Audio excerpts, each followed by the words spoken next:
Hello everyone, welcome to the Rom Prep. तो ये एक क्वेश्चन है जो मैंने मॉक टेस्ट में ऐड किया था KSSRB के 10th लेवल पे। एक बेसिक क्वेश्चन है, तो इस टाइप के अगर आपको क्वेश्चन आ जाते हैं अगर कल को एग्जाम में, तो आप इन टाइप के क्वेश्चन को कैसे सॉल्व करोगे। तो यहाँ पे आपको दिया होगा today is Monday, what day is after 61 days. तो आज अगर मंडे है तो 61 डेज के बाद कौन सा दिन होगा। लेकिन कल को आपको एग्जाम में शायद कुछ और दिया हो, यहाँ पे ट्यूसडे दिया हो और बोला गया हो आफ्टर 40 डेज कौन सा दिन होगा। तो इस टाइप का अगर कोई भी क्वेश्चन कल को KSSRB एग्जाम में आपसे पूछा जाए तो आपने बेसिक एक कंसेप्ट यहाँ पे यूज़ करना है। वो है कि देखो आज यहाँ पे अगर मैं एक बेसिक से सिखाऊं तो आज अगर मंडे है तो नेक्स्ट डे क्या हो गया, ट्यूसडे, फिर Wednesday, Thursday, Friday, Saturday, Sunday, फिर से मंडे आ जाएगा, है कि नहीं।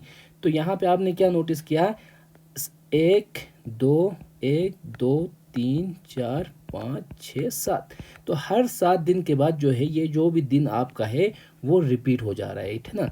तो अगर आज के 7 दिन के बाद कौन सा दिन आएगा तो बोलेंगे मंडे आएगा। फिर आज जो यहाँ से हम कैलकुलेट करें, ठीक है, यहाँ से 7 दिन के बाद मंडे आएगा, यहाँ से फिर 14 दिन के बाद फिर से मंडे आएगा, इसी तरह यहाँ से 21 दिन के बाद क्या आएगा, फिर से मंडे आएगा। तो ये रिपीट होता जाएगा। तो हमें कैसे निकालना है इस टाइप के क्वेश्चंस को। तो हम क्या करेंगे, ये दिन आपको दिया हुआ है तो ये क्या है, हमारे केस में मंडे है, और पूछा गया है कि 61 डेज के बाद कौन सा दिन आएगा। तो फिर हम क्या करेंगे, 61 जो भी नंबर दिया होगा उसको 7 से डिवाइड करेंगे। फिर इसका जो रिमाइंडर क्या बचेगा बोलो, अगर 7 से डिवाइड करेंगे, 7 1 जा 7, 7 8, 7 8 जो क्या होता है, 7 इंटू 8 हो गया 56, है ना। 56 हो गया तो रिमाइंडर कितना बचा हमें, रिमाइंडर बच गया 5।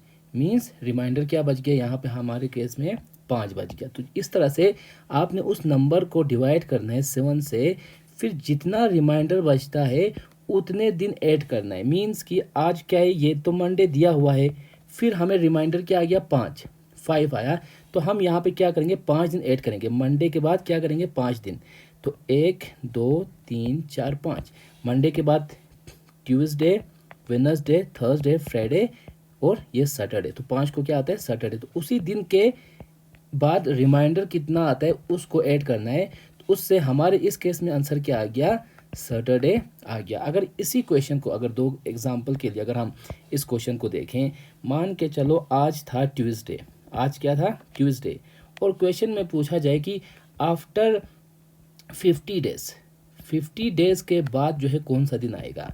आज ट्यूसडे है, 50 डेज के बाद कौन सा दिन आएगा। तो उसको हम कैसे करेंगे, हम क्या करेंगे 50 डिवाइड बाई 7 करेंगे, तो हमें रिमाइंडर क्या आ गया, 7 इंटू 7 क्या होता है 49। तो इस केस में हमें रिमाइंडर क्या आ जाएगा 1। मीन्स कि अगर आज ट्यूसडे है तो एक दिन के बाद क्या होगा, वेडनेसडे होगा। तो इस तरह से आपने इसका रिमाइंडर निकालना है, और फिर जो भी दिन आज दिया होगा उसके बाद उतना जो रिमाइंडर आते हैं वो ऐड करके आप उसका नेक्स्ट कौन सा दिन होगा वो आप पता कर सकते हो। तो इसी तरह आपके लिए एग्जांपल देता हूँ।